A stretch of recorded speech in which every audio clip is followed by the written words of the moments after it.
I'm Roy from Roy's Garage. Today I'm going to be working on a 1999 Toyota Camry XLE 2.2 liter automatic. The engine is running rough and the check engine light is on, so now we're going to scan the computer system. Okay, so I'm going to be hooking up my scan to the OBDII connector. So that connector, like right under here. Okay, so now we're going to turn the ignition to the on position. 2 clicks. Okay, we got 3 codes. The first one is P0300, random multiple cylinder misfire. P0301, cylinder 1 misfire. P0304, cylinder 4 misfire. So what we're going to do is we're going to be checking the number 1 and the number 4 cylinder. So I'm going to be checking out cylinder 1.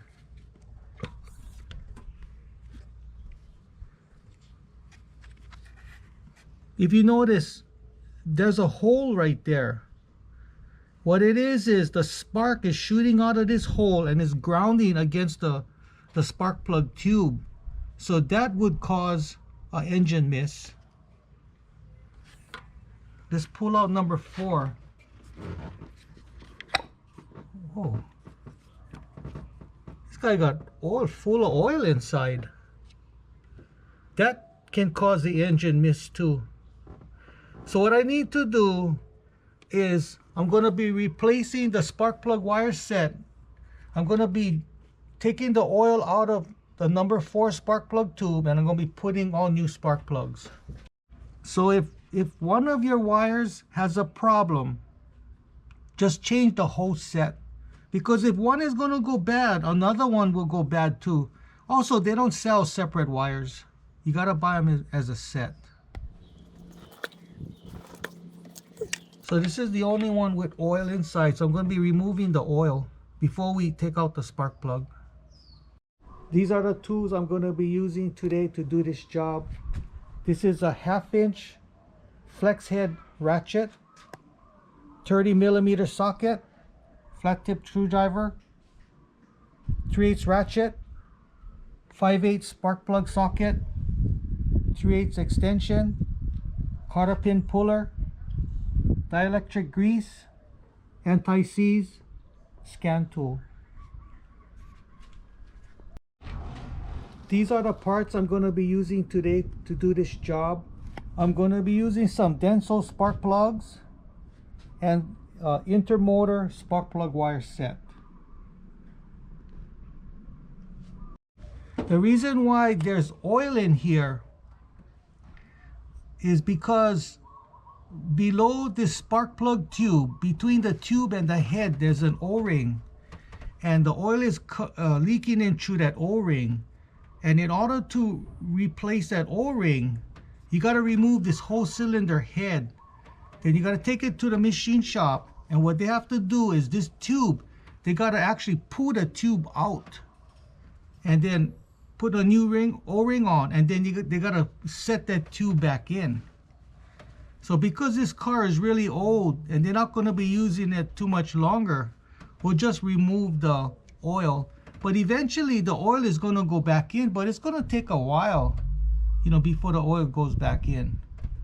Okay, so I'm going to be removing the oil from this spark plug tube. I'll be using a spark plug socket and just stick it in and pull it out and just wipe the oil off, and just keep doing that until all the oil is out.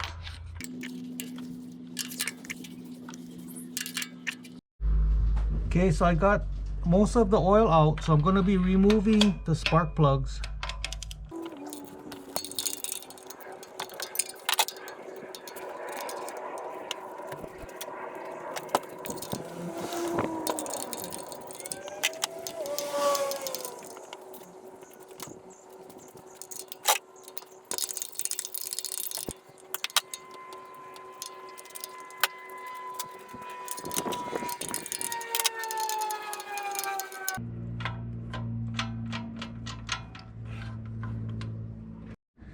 Okay, before I put the spark plugs in, it's a good idea to tighten up the valve cover, these nuts, because this is what holds the valve cover down. It's just an option if you want to or not, but at least double check it. Sometimes it's a little loose, so you just tighten it up a little bit more. This guy so far is pretty good. This guy's a little bit loose. Okay, so these plugs from the factory is all pre-gapped, so don't touch the gap. So what I'm gonna do now is I'm gonna put some anti-seize around the tread.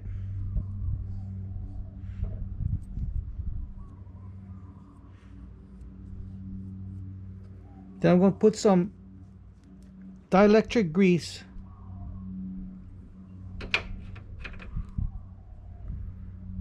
right onto the porcelain part of the plug.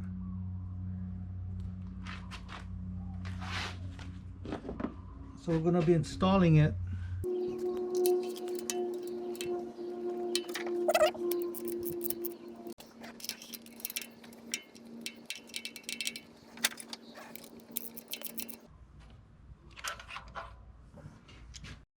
So I'm going to be putting on dielectric grease into the new spark plug wire. This is an option, just so that it doesn't get stuck when you got to take it out. Okay, so I'm going to be putting on the new wires, putting on the spark plug side first.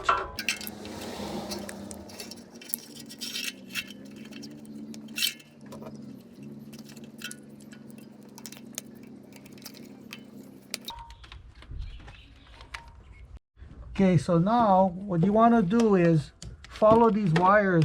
The longest one, you see where the longest one go, and it's going to be on the first coil.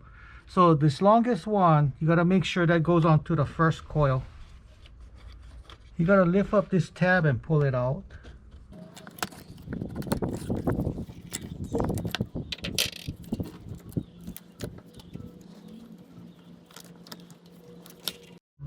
Okay, so this is going to be the number 2, so we follow where this one goes. It goes right here, and it's going to go back here.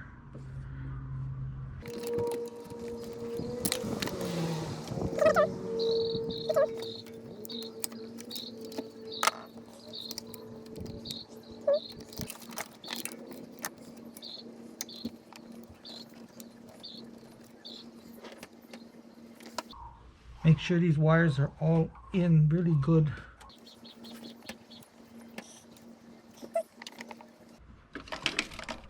Okay, I'm going to start up the car.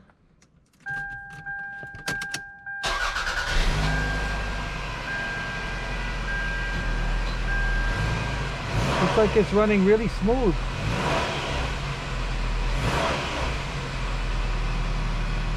So I'm going to turn it off.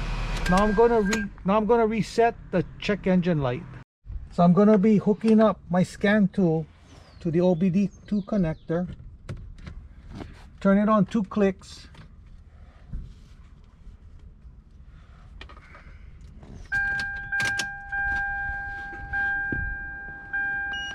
I'm going to reset the check engine light. So that's how you repair an engine miss. If you have any questions, comment below. Remember to subscribe, give me the thumbs up, and I see you in the next video. Aloha.